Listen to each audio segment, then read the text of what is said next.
सो hello everyone, ringworm का नाम तो आपने सुना ही होगा। इनफैक्ट आपने एडवर्टाइजमेंट में भी देखा होगा। इस पिक्चर में अच्छे से देख लो, ये जो पर्सन है इसके लिप्स के नीचे रिंग वॉर्म हो चुका है एंड इस टाइम तो समर सीजन, आपको बहुत खुजली भी होती होगी। तो चलो इसके बारे में अच्छे से समझते हैं एक्चुअली होता क्या है। रिंग वॉर्म के केस में ना पूरा वो स्किन जो है वो बहुत रफ हो जाता है, ड्राई हो जाता है। तो देखो, अगर आपको रिंग वॉर्म होता है तो इसके लिए कौन रिस्पॉन्सिबल है? इसके लिए रिस्पॉन्सिबल है ट्राइकोफ्लैंक्टन and इपिडर्मोफाइटोप्लैंक्टन।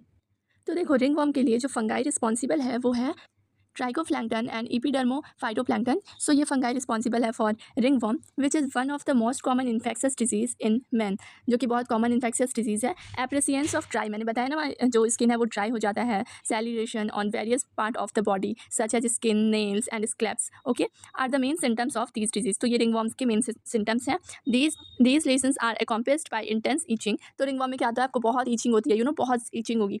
Heat and moisture help these fungi to grow.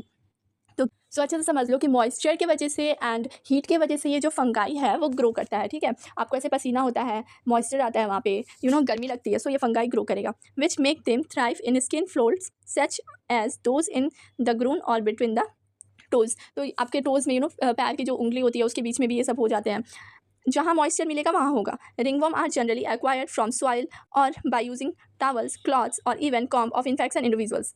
तो देखो, रिंगवर्म जनरली आपको होगा क्यों, तो ये ना सॉइल से होता है, मिट्टी से होता है, और या फिर अगर आप कोई इन्फेक्टेड पर्सन के टावल को यूज़ कर रहे हो एंड उसके क्लॉथ्स को यूज़ कर रहे हो और उसने जो कॉम्ब को यूज़ किया है उसे आप यूज़ कर रहे हो, तो इसकी वजह से ये इन्फेक्शन आपको भी हो सकता है। तो देखो, maintenance of personal and public hygiene is very important for the prevention and control of many infectious disease. तो अगर आप इसे कंट्रोल करना चाहते हो तो आपको अपना पब्लिक पर्सनल हाइजीन के साथ साथ पब्लिक हाइजीन भी रखना पड़ेगा। And major for personal hygiene include keeping body clean, आपको अपनी बॉडी को क्लीन रखना होगा।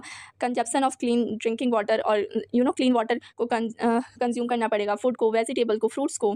Public hygiene include proper disposal of waste, और अगर पब्लिक हाइजीन की बात करें तो आपको वेस्ट को प्रॉपर डिस्पोज करना पड़ेगा। एक्सक्रीटा, जो भी आपका वेस्ट प्रोडक्ट है, periodic cleaning and disinfection of water warriors pools, जो भी पुल्स हैं उन्हें आपको हमेशा क्लीन कराते रहना पड़ेगा। जो पे रिंगवर्म कंप्लीट होता है। I hope you like it. Please like and subscribe to my channel guys, please support me.